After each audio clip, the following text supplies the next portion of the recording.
Well, greetings and salutations, everybody. Welcome to my YouTube channel. My name is John Campea, and this is a companion video. What are companion videos? Well, I'm awfully glad that you asked. See, every day on the John Campea Show, Monday through Friday, we take the second half of the show to take your live comments and questions. However, we usually don't have enough time to get through all the live questions that get sent in. But since you sent in those tips and supported the channel and sent in those questions, I want to make sure you don't have to wait too awful long to get them answered. So we gather up the unused ones and we address them here on companion videos. And today is Sunday, August the 1st. It's a new month already. I swear, it feels like July just started a few days ago.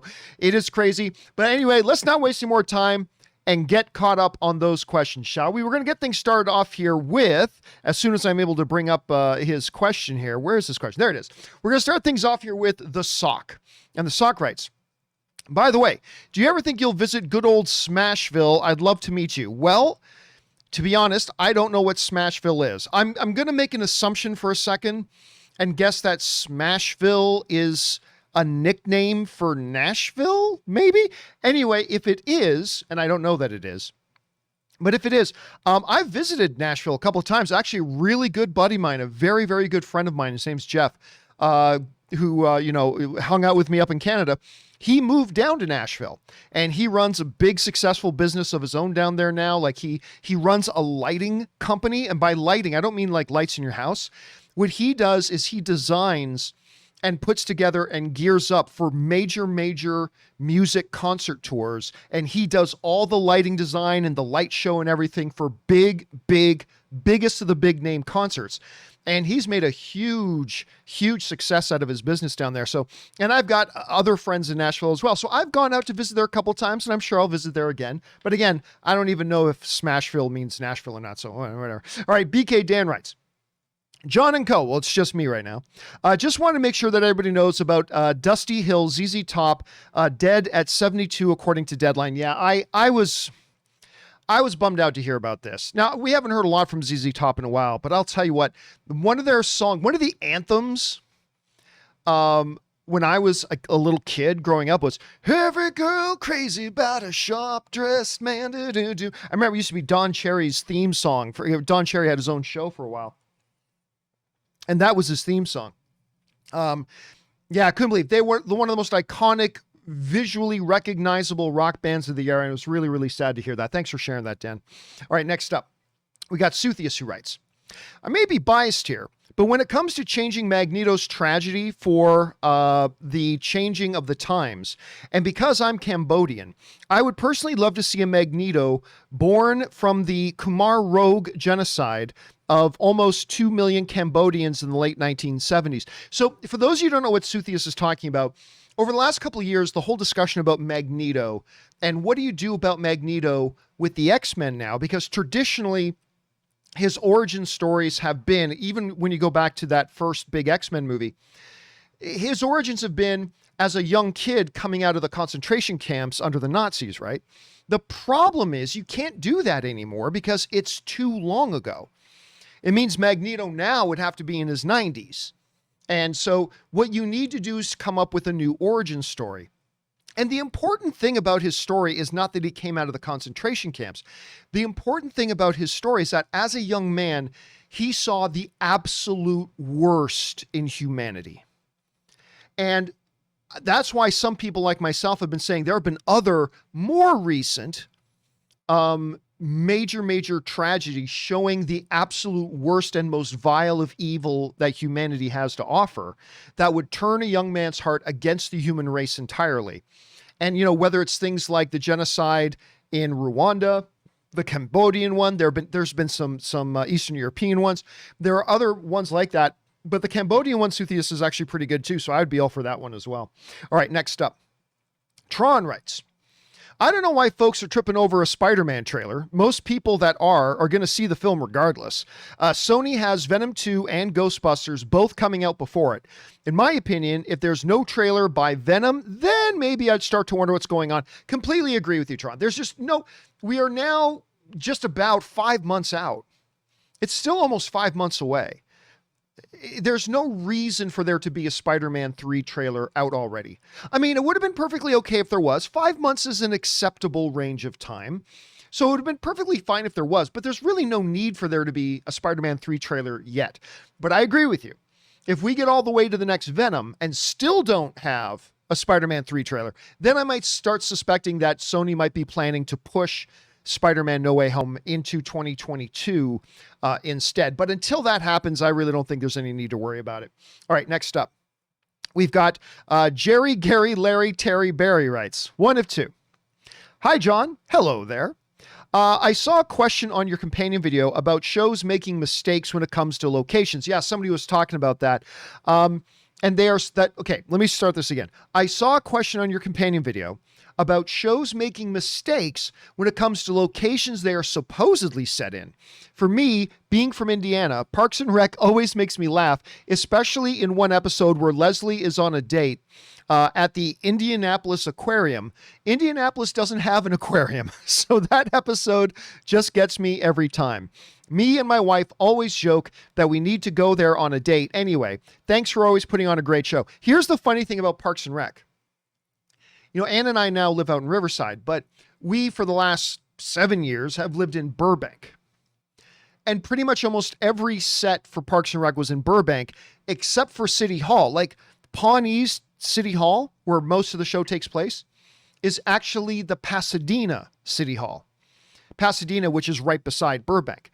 So Ann and I, on several occasions, would go into Pasadena. We'd go hang out in downtown Pasadena, and we'd always visit the Parks and Rec City Hall. Whenever we go there, we always start doodle-doo, doodle-doo, doodle-doo. Like we always start singing the theme song, and we've taken pictures of ourselves in front of us. Like, look, but yeah. And then the diner that they always go to is right there in Burbank as well. So yeah, we would always joke about that one. All right, next up. Tron writes, I saw Snake Eyes, and I agree it sucked ass, but after the critical and box office failure it made me wonder. Let me try this again. After the critical and box office failure too, it made me wonder, what will Paramount do with the G.I. Joe franchise now? Another movie? Streaming show? Is G.I. Joe dead? What do you think? Well, look, there's a couple of big problems that they're facing with the failure of Snake Eyes. It wasn't just that the movie's terrible, and it is terrible. And it hurts me to say that because if you guys watch my show on a regular basis, you know how excited I was for Snake Eyes. And I love the trailers. I know some people were kind of indifferent to the trailers. I love the trailers. I thought the trailers were great. I thought the movie was going to be great. I love Henry Golding's in it. Andrew Koji's in it. I mean, there was so much that it had going for it that made me legitimately excited. However, it completely flopped at the box office. Even in relation to other COVID era movies that have come out, it's still, you have to consider a huge flop, even compared to other COVID era movies. So much so that it's not just because the movie's bad. The movie being bad, I mean, most people don't know if it's bad or not until opening weekend happens. Nobody was interested in going out to see it. And one of the things that, you know, I think it was Rob and I talked about on the John Campea Show the other day was that I think we have to consider that the G.I. Joe franchise itself is just simply not that popular. I mean, we look at one of its contemporaries, of course, Transformers, has proven to be very popular and has, you know, continued to have success and all that kind of stuff. But is there really any hunger for G.I. Joe? I don't think there is. I think some of us, like, obviously I have hunger for it, but, and I'm sure some of you have hunger for it too, but I think we might have to look in the mirror and admit that we're in the minority. Because if people were really hungry for a G.I. Joe movie, and people were really excited about G.I. Joe and anything G.I. Joe, this movie would have made minimum triple. And even triple wouldn't have been a lot, but it would have minimum made triple on its opening weekend. And then maybe after everybody saw it was terrible, it might have nosedived after that. But nobody was interested in going to see it. And that is a big problem. It's actually a bigger problem for them than the movie being terrible. They could survive the movie being terrible. But the public basically saying with their wallets that we're not interested in this movie. That's the bigger problem. So the question becomes, what do they do with this G.I. Joe property now? I think it's dead. I mean, obviously with this thing being called Snake Eyes G.I. Joe Origins, this was the plan.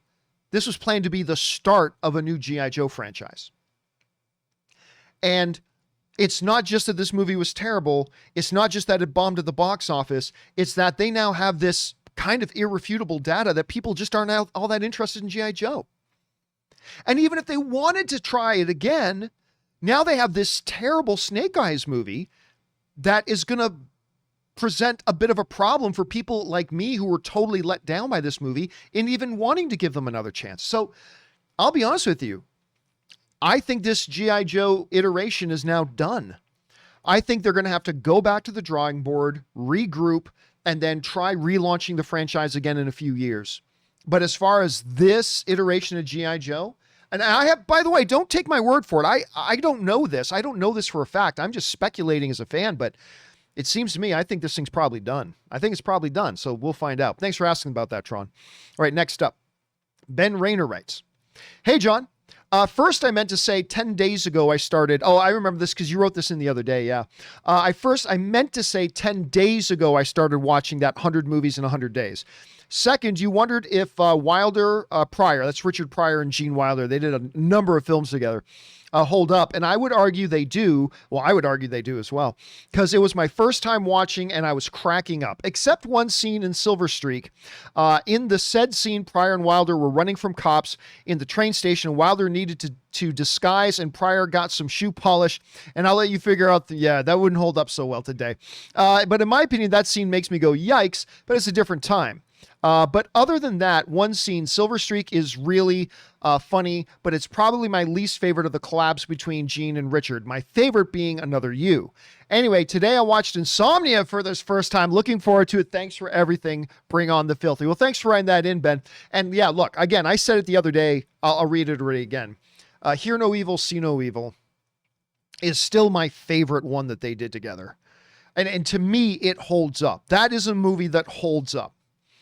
So I love that. But Insomnia, some of you may know this, but Insomnia is actually my favorite Christopher Nolan film. A lot of people, I don't know if you'll find anybody else that'll say that. When you ask about people and say, what's your favorite Christopher Nolan film? They'll say, Inception. Most of them will say The Dark Knight, and for good reasons.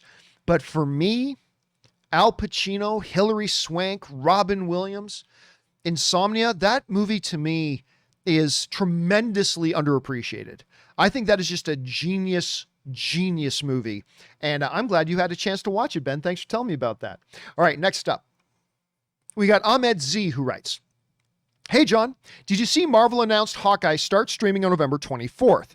Does this mean Ms. Marvel will be pushed back to early 2022? Thanks, and bring on the filthy." Well, listen, we talked about this the other day on the John Campea Show. So they have now come out and announced that there's a start date for the Hawkeye series. It's November 24th. This raises two very interesting questions. Question number one, does that mean Ms. Marvel's been pushed to 2022?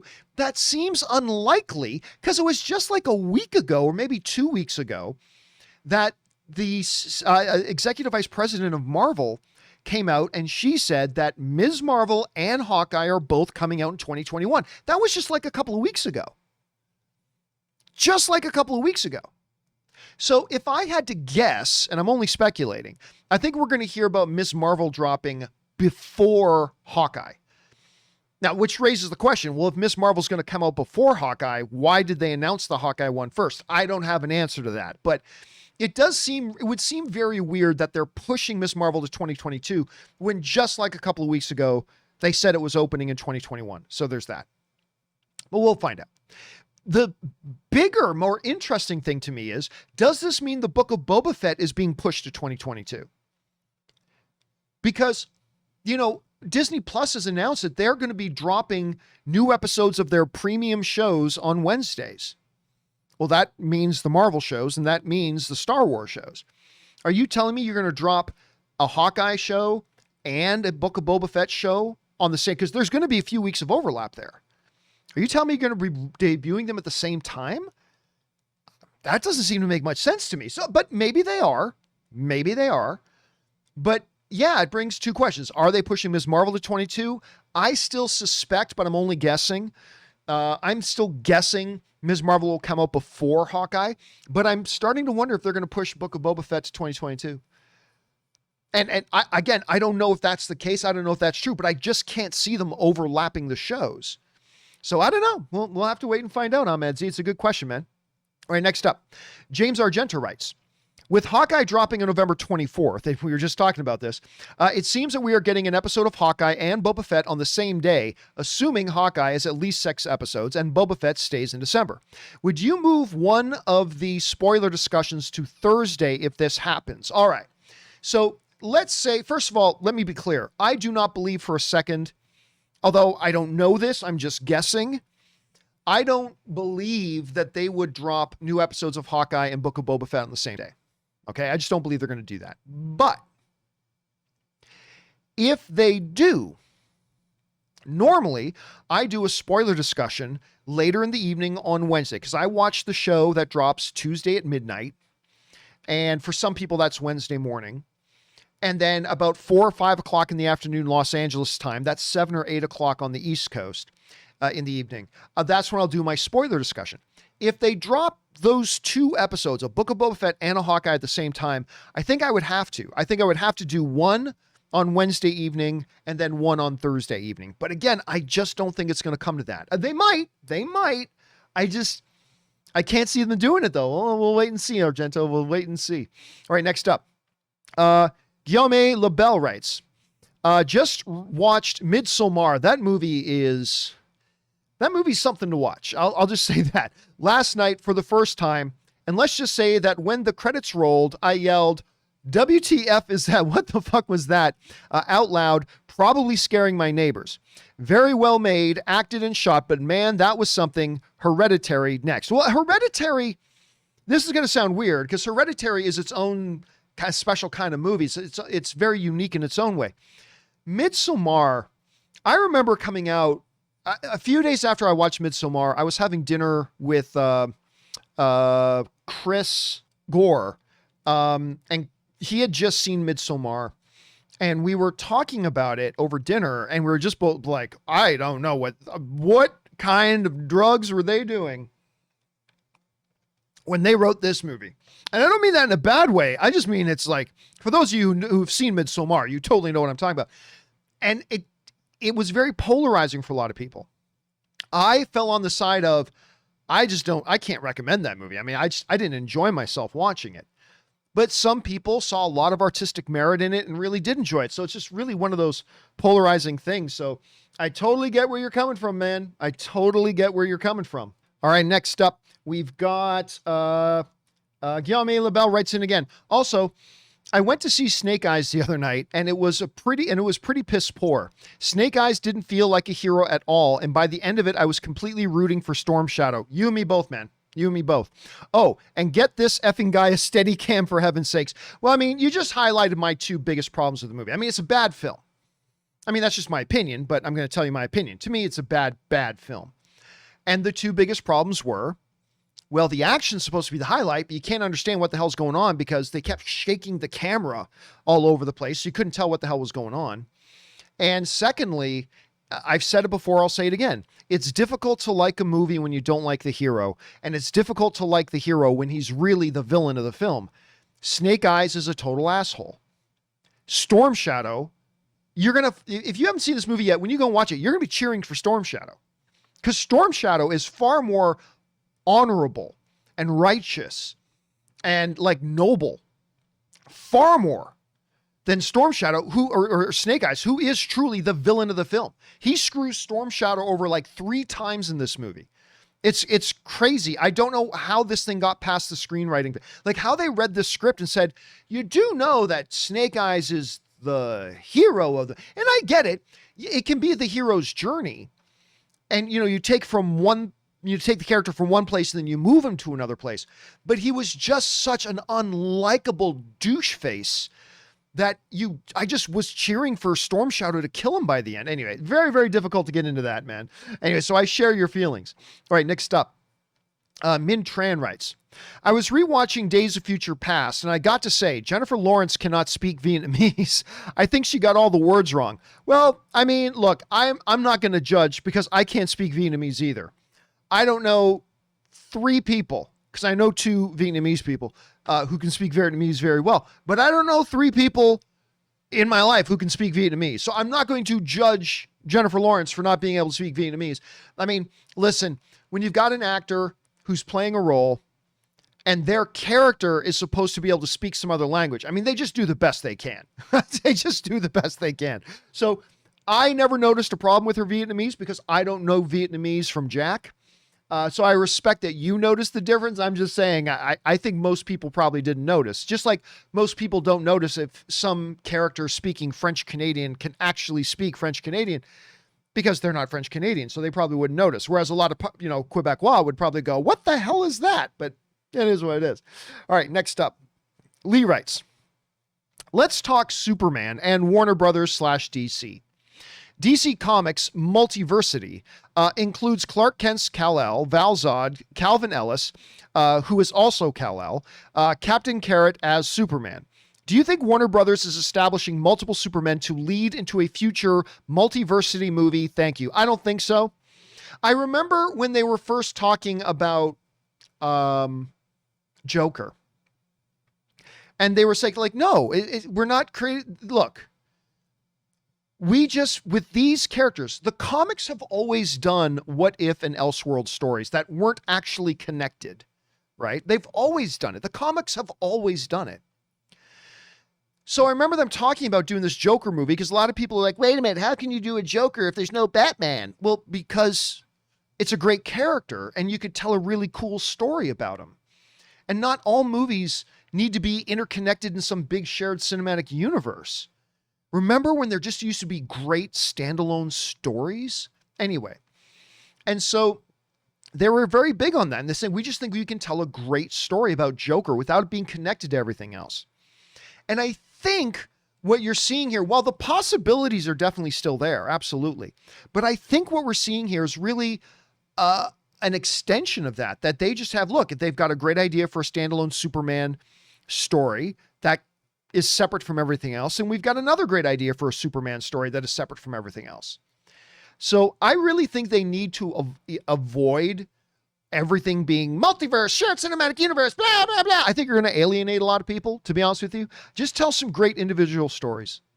Just make great movies. That's all. Just make great movies.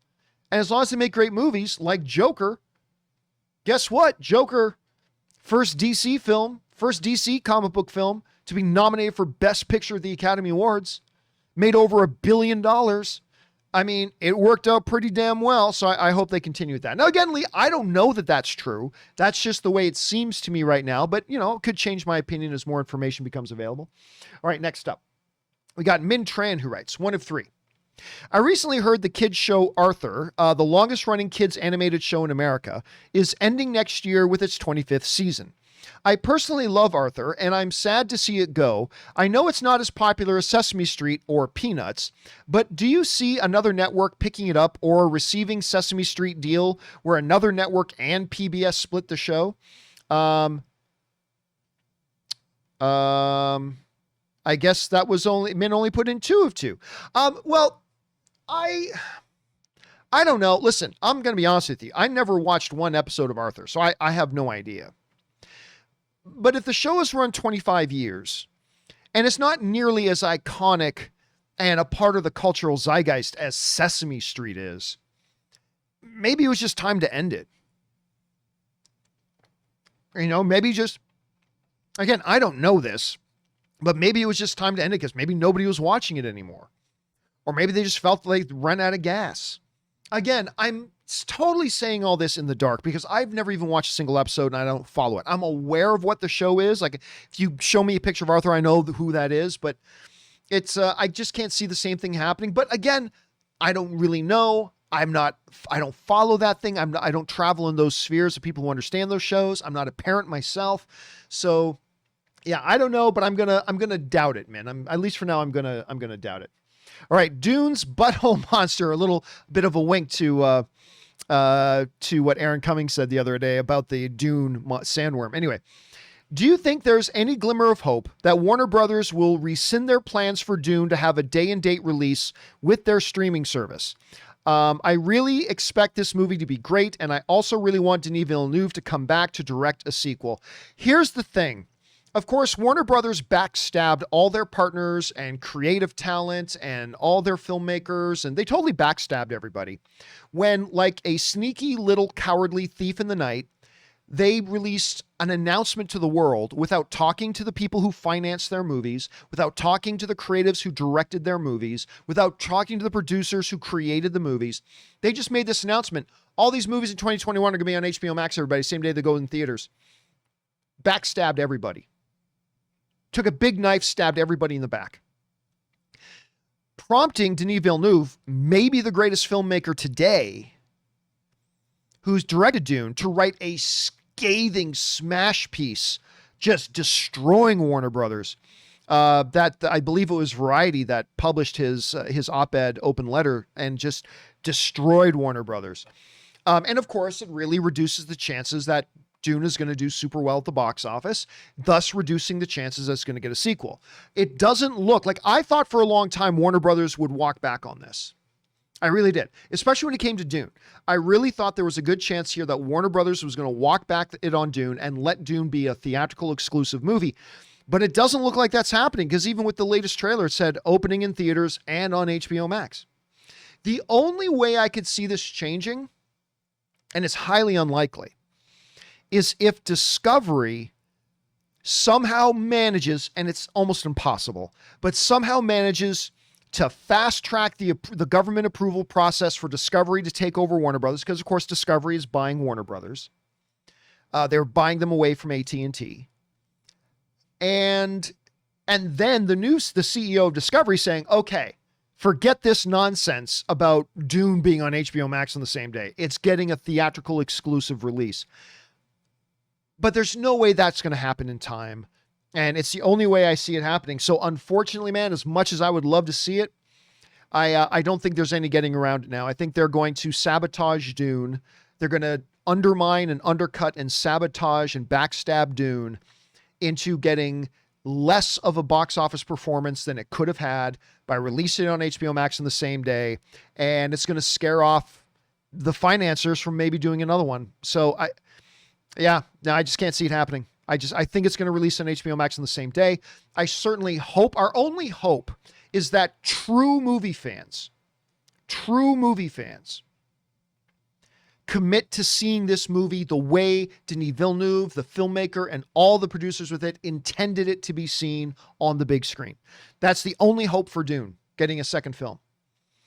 Is if all true movie fans agree amongst ourselves, we're not going to watch this on some shitty TV at home. We're going to go and watch this on the big screen the way it's meant to be seen.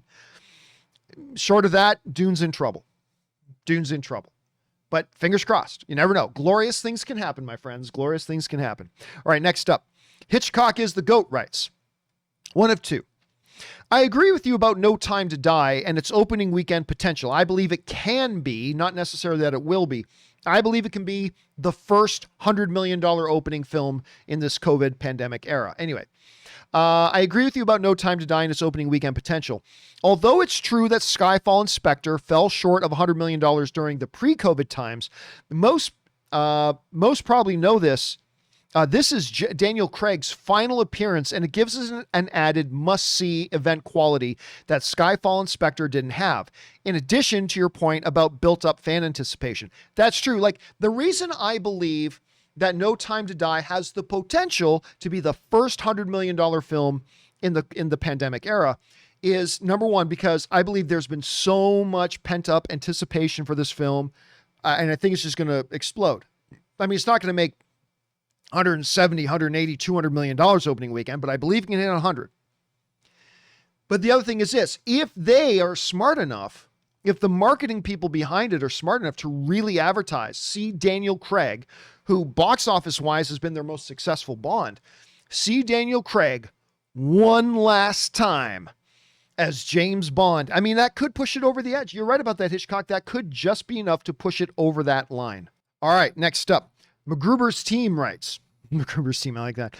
Hey, John, have you played the Friday the 13th, the game? I have not, but I remember one night me and my brother-in-law Ray and our buddy Ryan were sitting around, we went down a YouTube rabbit hole, and they started showing me these clips of the game and people playing the game. It looked pretty funny. Anyway, I'm late, but it's the scariest and funniest game I've played in years. I'd love to watch you stream playing it for the first time.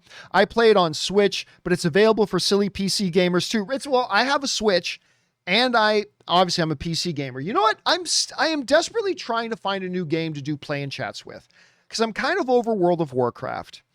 And I don't think a lot of you guys like watching me play online poker. So I'm trying to find a new game. I tried to install Final Fantasy 14, and it took me forever. Like, it was having massive problems installing. And then once I finally got it installed, I realized you can't invert the Y-axis on the mouse, which is an absolute must. So I mean, I don't even know if I'm going to start playing Final Fantasy 14 or not, but maybe Friday the 13th is the game I'm going to have to check out, MacGruber. I might have to check that one out. Thanks for the suggestion. All right, next up, Raymond Reddington writes, "Hey, John, just wondered if Chris Carr will be appearing on the show anytime soon. Unfortunately, probably not. Would love her to appear with Kimberly on the same show. You, Kimberly, and Chris are a great trio." I appreciate that. Listen, I love Chris Carr. I think she's great. She and I were actually messaging back and forth just a month or two ago. I think she's wonderful. However, the reality is that we tried once Skyping her in, and we had issues trying to Skype her in. And before, that was fine because she lived close enough to me that she could just drive in and be on the show live, much like Kimberly does. Kimberly can just drive in and be on the show. But now that I've moved out of Burbank to Riverside, it's like a minimum hour-long drive if Chris wanted to come out and be on the show live, like a minimum hour-long drive. And then it's an hour-long drive back. So she'd literally be driving longer than she'd be on the show, because normally my guests are on the show for about an hour and a half, right? So I don't know. I'm not going to say never, because Chris is a great contributor. She's fantastic. But I just don't know how practically we're going to be able to make that work. So unfortunately, I think my answer is probably not anytime soon. I'm not going to say never, but probably not anytime soon, unfortunately. Anyway, thanks. It's great that you're asking about her, though. Thanks for writing that in. All right, next up, BK Dan writes, "John, just wanted to bring to everybody's attention that the first female Doctor Who, Jodie Whittaker from Doctor V Who, I don't know what that means, will be calling it quits after this season as per Variety." Yeah, I read about that. I mean, I don't care because I don't watch Doctor Who, so I mean, I don't know. But yeah, I guess she's going to be now wrapping it up. Her tenure, her era of Doctor Who is going to be 3 seasons, which is longer than some Doctor Who's have lasted, but will be 3 seasons, and she's wrapping it up. Again, I don't care because I don't watch the show, but I'm sure that's a big deal to a lot of other people. And, listen, whether I watch it or not, Doctor Who is kind of a staple. It's been around a long time, man. And who's the next Doctor Who is always a big question. So they're going to have to be asking that one here pretty soon again. All right. Thanks for sending that in, BK. Next up, Maxwell and the Apocalypse writes, "Now, John, as much as us movie nerds are looking forward to Dune, my question is, if it underperforms at the box office, any chance we get the sequels needed to finish the story? Probably not. What's the over-under? Thanks, and bring on more movie mans." Yes, Scott and I actually just went to go see... you guys know I went to go see James Gunn's Suicide Squad the other night. I actually went with Scott. Scott came with me, and we hung out there, and it was a lot of fun. Anyway, so yes, you're going to see more Scott Mance on the show. Believe that. You're going to see more Scott Mance on the show. Anyway, listen, it's not show friends, it's show business. These studios don't make movies and spend hundreds of millions of dollars just to lose money. But it also becomes a question, not does Dune underperform, but how badly does it underperform? Because if this movie loses $50 million, like, can you imagine if all of a sudden you woke up and $5,000 was missing from your bank account? For a lot of people, that would be crippling. And while we movie fans like to imagine like these big studios as being endless money, it's not endless money. And a studio losing $5 million, let alone $50 million, is a pretty big effing deal. And so, yeah, I mean, it's like anything else. If it underperforms and they lose money, what would be their motivation? Why would they want to make another one? It's like, oh, losing $50 million was fun. Let's go lose another $50 million. La, la, la, la, la. Like, So it all depends. If it loses 5 to 10 million, maybe they go, hey, the movie was awesome. Everybody knows it was awesome. If we make a sequel, more people will come and it'll make more money. But if it loses like 50 or 60 million dollars, I don't see them finishing it out. But John, they've already said they're planning. It doesn't matter what they're planning. It doesn't matter what they're planning. Everybody's got a plan until you get punched in the mouth. Quoting Mike Tyson there. Everyone's got a plan until you get punched in the mouth. Aragon, the movie's about the dragons. Yeah, the plan was to make a trilogy, but they got punched in the mouth. They made the first movie. It was terrible and it lost them tons of money. So they never made a sequel, even though it was the plan. So yeah, they're planning on making a second Dune movie. But the whole reason Denis Villeneuve got pissed off is because Warner Brothers just backstabbed their potential, their earnings potential, because Denis Villeneuve knows if we don't meet earning potential, we're not going to get our second film made. So it's not just a matter of if it underperforms, it's a question of how much does it underperform by? Hopefully it's a hit. But if it underperforms, it loses, it breaks even, or it loses 5 million or 7 million or 10 million, they can probably then still think, hey, if we make another one, we could still make profit. If they underperform by like 40 million, 50 million, 60 million, that's too big of a pill to swallow. At that point, they'll just cut bait and get lost. So it all depends. It all depends, Maxwell. It all depends. All right, next up. Carpe Grant writes, 1 of 7. Ooh, big one. Okay, we'll buckle up here. All right. So now that Scarlett has sued Disney over Black Widow's release on Disney Plus, I have a few theories and questions. First, although we can't 100% assume that this is a guarantee, let me set an over-under for you.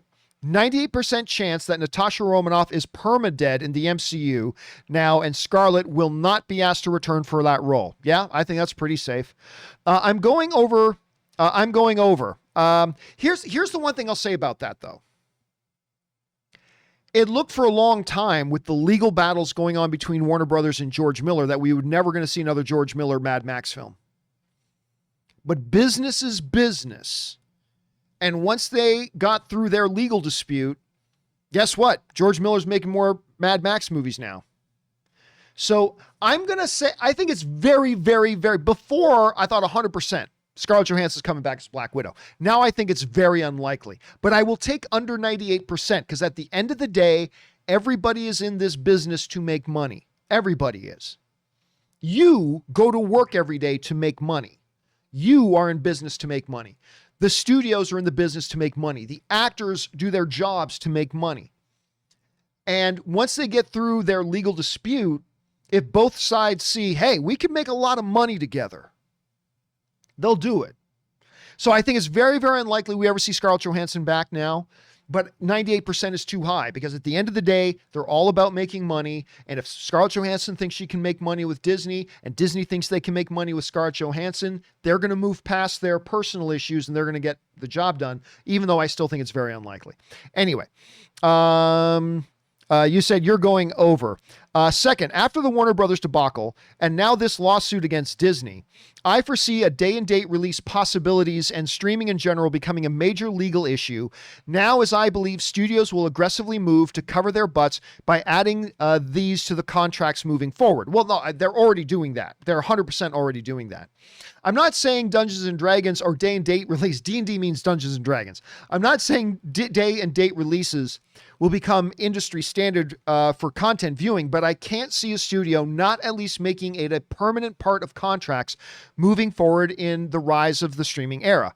How about you? Well, yes, they're already doing that. The problem is the talent's agents are saying, okay, if you want to put that in the contract, you're going to have to put something else in the contract that says my performer, my client gets more money if you do it the other way. So it is going to change the way contracts are being done. And I guarantee you, it's already happened. I already guarantee you they've already changed the way they do the contracts, but they're going to have to, like everything else, they have to negotiate it with the representation. In regards to questions, I don't understand why Scarlett would do this so late. Black Widow has been advertised for a day-and-date release for months before its release. If she had an issue, why not address it prior to this release? I guarantee you she did address it prior to the release. Anyway, after the public thrashing Warner Brothers got for not talking to all invested parties prior. I can't see Disney or any studio falling into that same trap. They did fall into that same trap. Is it a case of Disney and Scarlett were in talks prior because she was also an executive producer on Black Widow regarding to compensation, and those talks broke down recently, leading to the lawsuit being filed? Or do you think Alan Horn and Bergman really pulled the same stunt? Alan Horn, by the way, he's no longer the guy. Alan Horn, a couple of months back, he's stepped back from his position. It's no longer an Alan Horn issue. It's just the timing of it is extremely suspicious. Well, look, there's something you got to understand here. It is quite normal that lawsuits get filed significant amounts of time after the egregious event happens, right? It's very, very normal. Because there's a number of things you try to do before taking the extreme relationship-destroying measure of filing a lawsuit.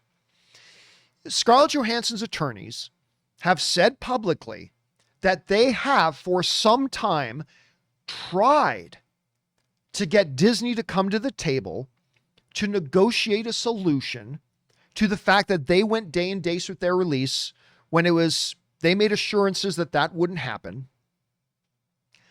And they said, okay, cool. All right, you're doing that. Well, let's get together and talk about what kind of additional compensation you're going to give Scarlett Johansson. Let's figure out what we're going to do about this. And Scarlett Johansson's lawyers have said Disney has continuously ignored us. They have continuously ignored us. Just taking the theory, the approach that if we just ignore the problem, it'll just go away. So before filing a lawsuit, which is an expensive, relationship-breaking last measure, you have to do everything you can, at least if you're smart. You try to do everything that you can to remedy the situation. You get your legal term at work to start doing tons and tons of precedent research and legal research and all that kind of stuff, and you exhaust every possibility.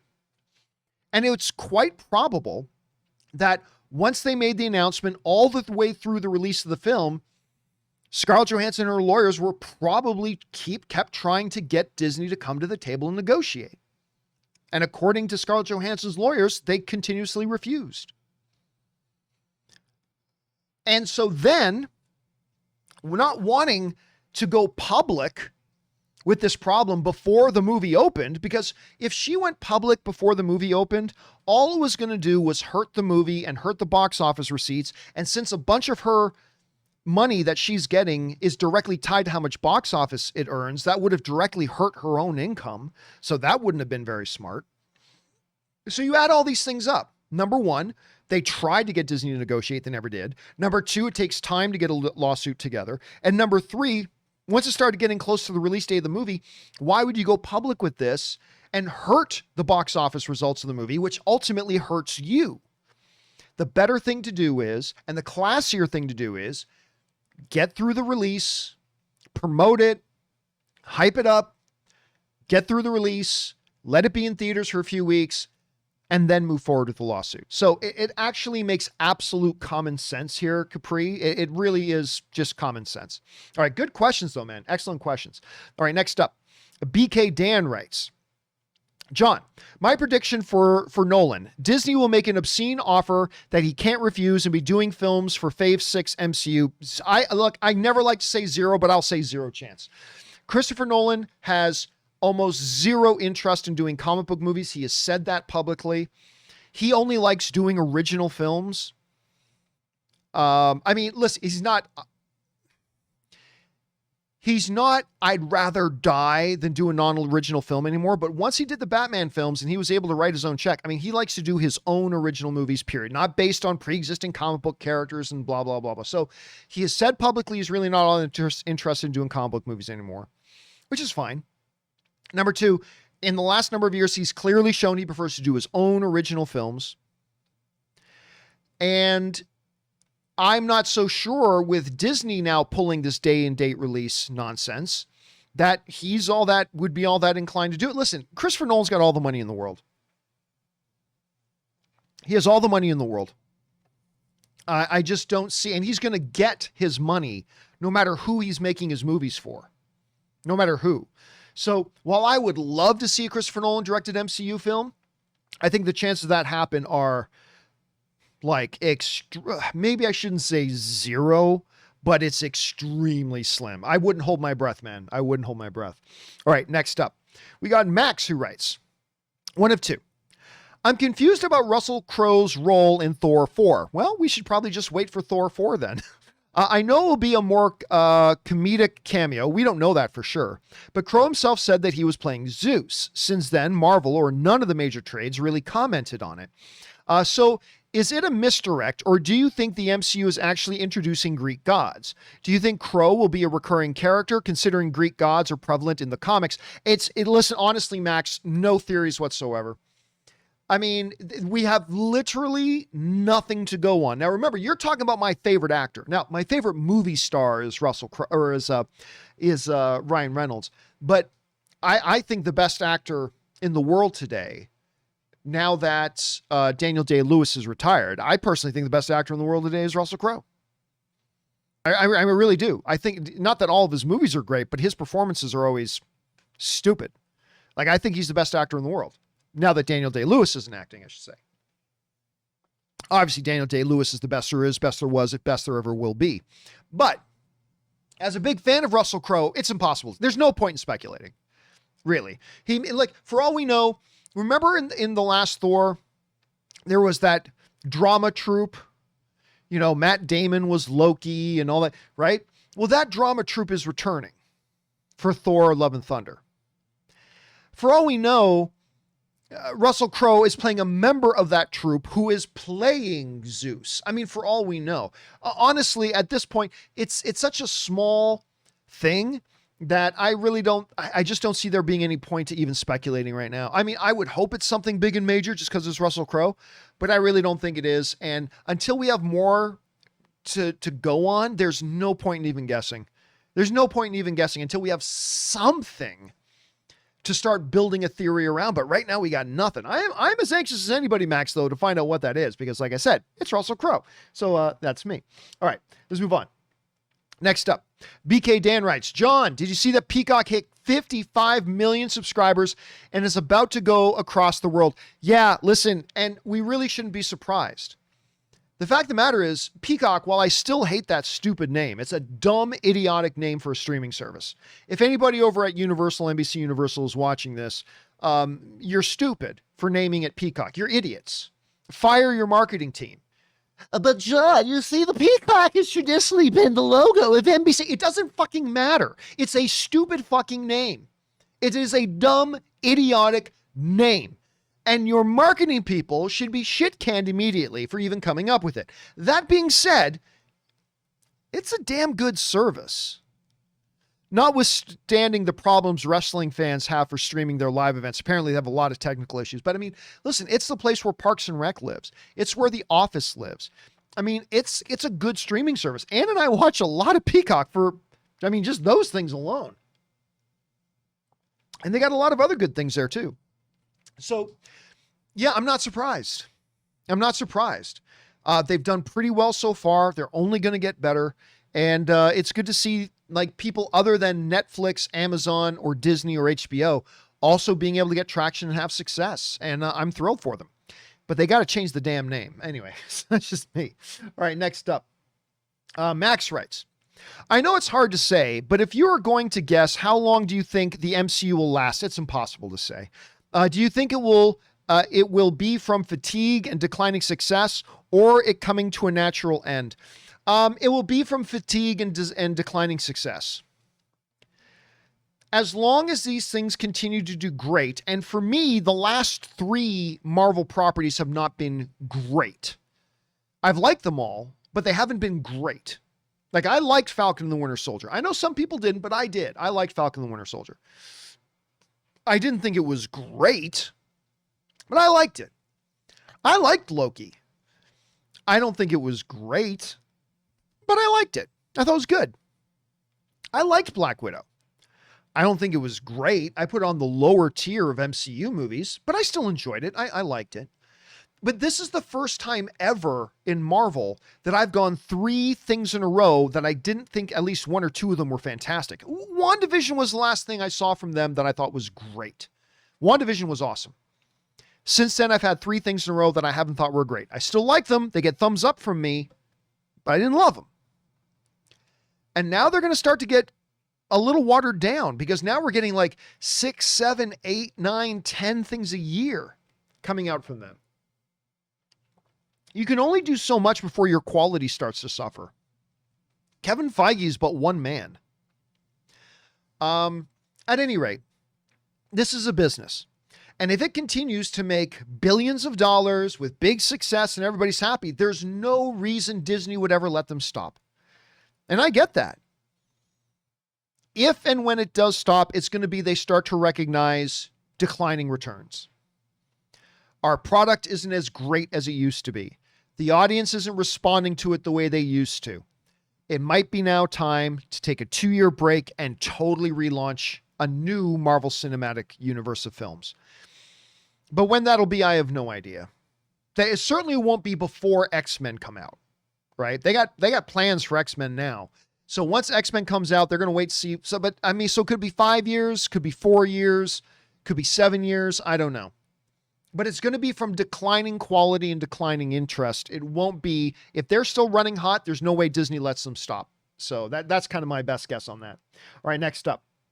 We got Ryan Lohner who writes, looks like Manifest might be coming back after all. I think we all know what the writers are thinking. Oh crap, I thought we were off the hook again. I don't watch Manifest. I gave up on it after a few episodes. I didn't think it was a very good show.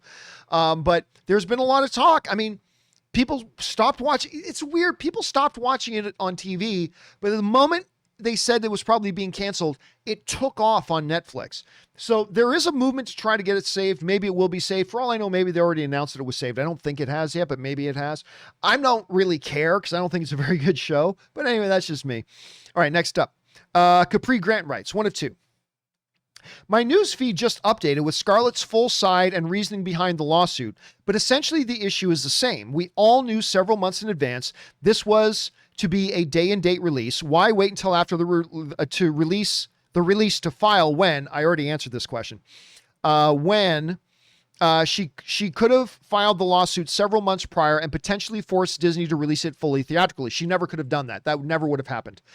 Given your legal background, John, does this make sense to you to wait until post-release if you've had around $50+ million at stake? Listen, the problem is this. How fast do you think the court system moves? The courts move very slowly. Just to get on the docket and get a court date is doing. You can file emergency stuff like that, but courts are very, very hesitant to grant that. Like, it's highly, first of all, it was going to be impossible for Scarlett Johansson to bring a lawsuit and get it tried and get it litigated prior to the release of Black Widow. It would have, I'm not going to say nearly impossible. It would have been impossible. Now, her lawyers could have made a motion for some kind of an injunction to force Disney to only put it out theatrically. However, without a full trial, the issue wasn't going to be as clear for a judge or a court to do that. That would have been highly, highly, highly, highly, highly unlikely that could have possibly happened. Again, the best thing for Scarlett Johansson to do is, and this is what I would, like if they had come to me, which would have been a big mistake on their part, if they had come to me and asked my advice when all this was starting to go down, my advice would have been, your best option is just to deal with Disney and get this straightened out. Come to a new arrangement that if they're going to do day and date, they love you, Scarlett. I'm sure they're willing to play ball with you. They'll make sure you get compensated, blah, blah, blah, blah, blah, blah, blah, because everybody knows that would have been the right thing for Disney to do. Right? Problem is Disney didn't. They continued to refuse to deal and refuse to deal and refuse. And by that time, you got a choice if you're Scarlett Johansson. Start a relationship-destroying, very public fight prior to the movie coming out, which only hurts your income even more, or go, okay, we'll get through the release of the film, We'll try to promote it and help it be as successful as possible, because the more success it has, the more money I make personally. So we'll try to get through this, and then we'll bring, if Disney still will not come to the table and negotiate with us in good faith, then we'll be left with no other choice but to file a lawsuit. Now, I'm reading a bunch of people online who don't have a single day of legal experience venting their opinions online. And let me say, I have never one day stepped inside of an American courtroom. Like any legal background I have was all done in the Canadian court system. But I will tell you this. It does not look good for Disney. I know there are a bunch of people there. I did my research on the Googles. You don't know what you're talking about. It does not look good for Disney. Between the contracts, between the paper trail of the communication between Marvel and Scarlett Johansson, between all that kind of stuff, it does not look good for Disney. Disney then trying to create a smear campaign. This is the part that really got me. Disney in their response goes, oh, this is so sad that, she's ignoring this global tragedy of COVID. Shut up. The COVID thing had nothing to do with your relationship with Scarlett Johansson or your agreement with Scarlett Johansson. And by the way, COVID didn't stop you from capitalizing on people being at home to make millions of dollars from new subscribers to Disney Plus. That didn't stop you at all, did it? You were opening your parks while there was still a global pandemic going around. I wasn't against you opening your parks, mind you. Don't get me wrong. But don't play the Scarlett doesn't fully appreciate the ramifications of a global pandemic. You're opening your parks during a global pandemic, making money off people. So don't play. To me, ultimately classless move on Disney. And I say this because I love Disney. Everybody knows I love Disney. Like when something I care nothing about does something stupid, I'm like, yeah, okay, that's them. I get most upset when it's things I like or when it's people that I like, because then you care. I'm a big Disney fan. Everybody knows this. But that just makes me even more upset with them when I see them doing such shit foolery. And I don't know. That's just me. That's just everybody's entitled to their own opinion. That's just mine. All right. Anyway, next up. Anton Riley writes, I don't think Ms. Marvel will come out this year. Why would Disney announce Hawkeye first if Ms. Marvel is coming out before it? They've done stuff like that before. Anyway, and if it does come out this year, it won't finish its run this year. Well, that's not necessarily true. I know Alonzo said they would both come out this year, but doesn't Disney decide the dates these series will come out? The plan could still change, but I don't think Ms. Marvel is a 2021 release. I mean, that's possible. Listen, it's absolutely possible. When they announced that Hawkeye's coming out at the end of November, that doesn't leave any room for Ms. Marvel to come out after it still in 2021. So it could be coming out in 2022, but it just makes no sense to me. It's not like she announced 7 months ago that both Hawkeye and Ms. Marvel would be coming out in 2021. She just said this publicly like a week or two ago. Like it was literally just a week or two ago that they said this. So it seems very strange. Hey, and strange things happen. Totally. So it could possibly be bumped to 2022. So could Book of Boba Fett. But I still think there's a very real chance that they're just going to announce, maybe they know roughly when they're going to put Ms. Marvel out, but they don't have the exact date down yet. Like, is it going to be October 1st or is it going to be October 8th? Maybe they just haven't nailed that down yet, but whatever. It is possible it gets pushed to 2022. But the fact that just a week or two ago, a big Marvel executive said it is coming out in 2021, that leads me to believe there's still a decent chance it's just going to come out before Falcon or before Hawkeye. And we'll find out soon enough. Maybe it will, maybe it won't. We'll find out very, very soon though, Anton. We will find out very, very soon. All right, next up, Chuck the Mystery writes, hey, John, I was just asking you the other day for an over-under on Jeffrey Wright being in Batgirl. I would have said 90%. I would have said 90% if I didn't already say it before. And I'm sitting here watching your off the top on J.K. Simmons. So new question, over under 30% that we see any other Justice League actors in Batgirl. Thanks. Okay. So this is of course connected to the story that, you know, J.K. Simmons is going to be in Batgirl, which is totally confusing because when they announced, look, HBO Max is doing a Gotham series that they've already officially said is tied in directly to the Robert Pattinson Batman.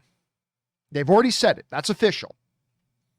So now HBO Max also has this Batgirl movie coming out. And I think a lot of us, myself included, thought, well, since the other HBO thing, Gotham, is connected to the Batman, to the Robert Pattinson Batman, this Batgirl probably is too. And then once they cast Leslie Grace, is that her name? Yeah, from In the Heights. It's like, oh, well, yeah, it would make perfect sense that she is Jeffrey Wright's daughter, because Jeffrey Wright is playing Commissioner Gordon in the in the Robert Pattinson Batman. So yeah, okay. So yeah, clearly Jeffrey Wright will be Commissioner Gordon in this Batgirl, and this Batgirl is going to be part of the Robert Pattinson Batman. And then all of a sudden they announce, Deadline comes out and lets us know that J.K. Simmons is coming back to reprise the role of Commissioner Gordon, which means it is not connected to the Robert Pattinson Batman, but rather connected to the mainline DCEU. Which I listen, totally surprised me. If you had asked me for an over-under that just before the J.K. Simmons announcement, if you had asked me for an over-under that this new Batgirl was going to be connected to the Robert Pattinson Batman, I would have said 95%. 95 minimum. And obviously, I would have been very wrong. But yeah, this was very, very... Now, over under 30% that we see any other Justice League actors. If we do, it'll be minor players. Like, I don't think we're going to see Flash in a direct to HBO Max movie. I don't think we're going to see Superman in a direct to HBO Max movie. So maybe some minor character, maybe Iris West. I don't know. So if it's a minor character, over 30%, major character, I'll go under 30%. So that's my guess for now.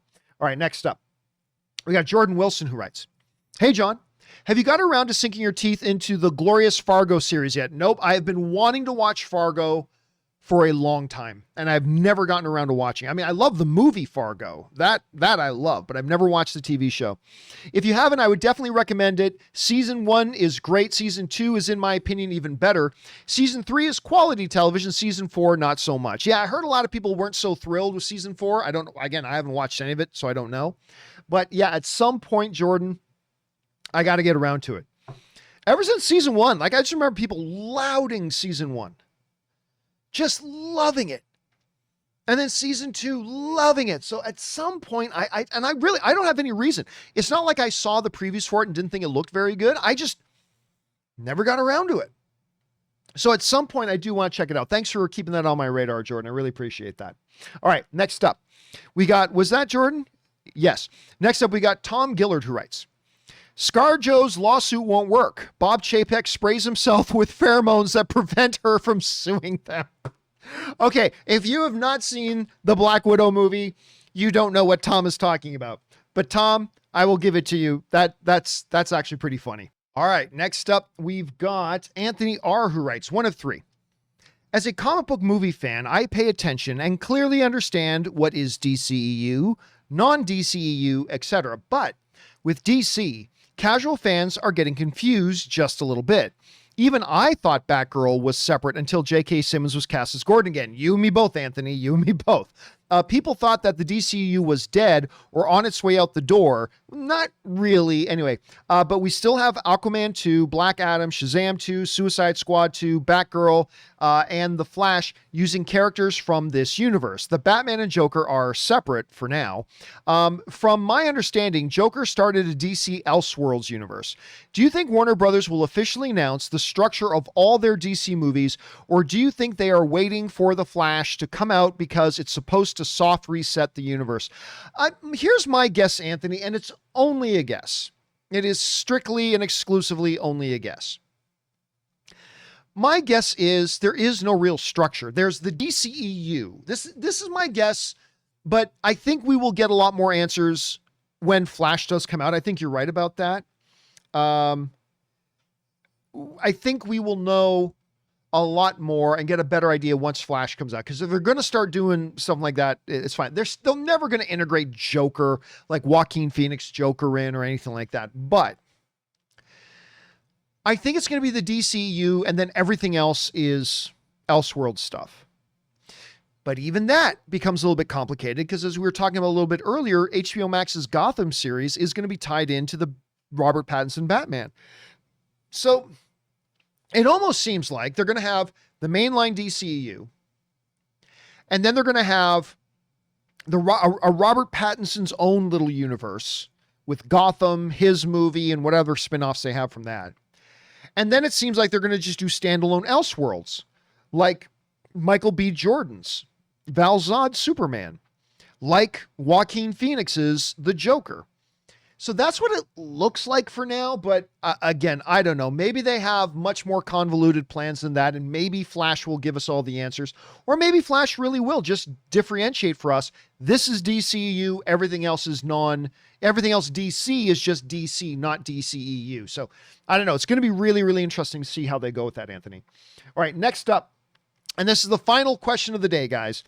This one comes to us from Sam Fisher, who writes, the title for King Richard to me let me try this again.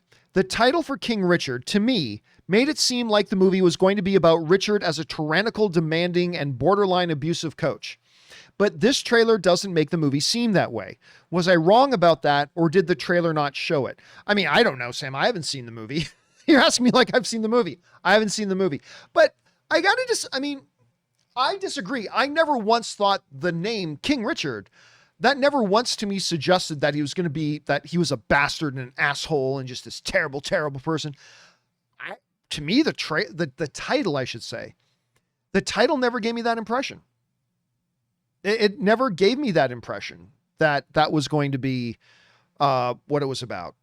So I just heard the title King Richard. Okay.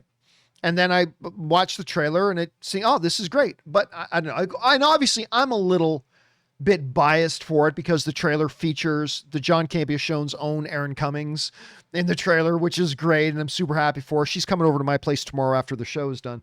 But anyway, yeah, so I'm still a bit biased. But I like, again, you had one reaction when you heard the title, and that's totally fair. But I never personally had that reaction.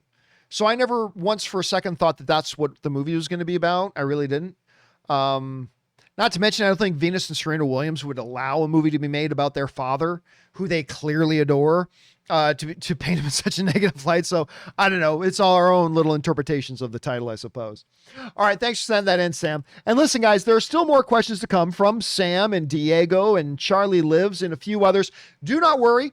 We're going to pick up right where we left off on tomorrow's John Campea Show. And by the way, tomorrow's John Campea Show is going to be me, Robert Meyer Burnett, and Kimberly Curran is going to be joining us as well. So it's going to be the three of us on tomorrow. I hope you guys will come by and join us. We've already got a bunch of stories lined up for tomorrow. We cannot wait to talk about them with you tomorrow.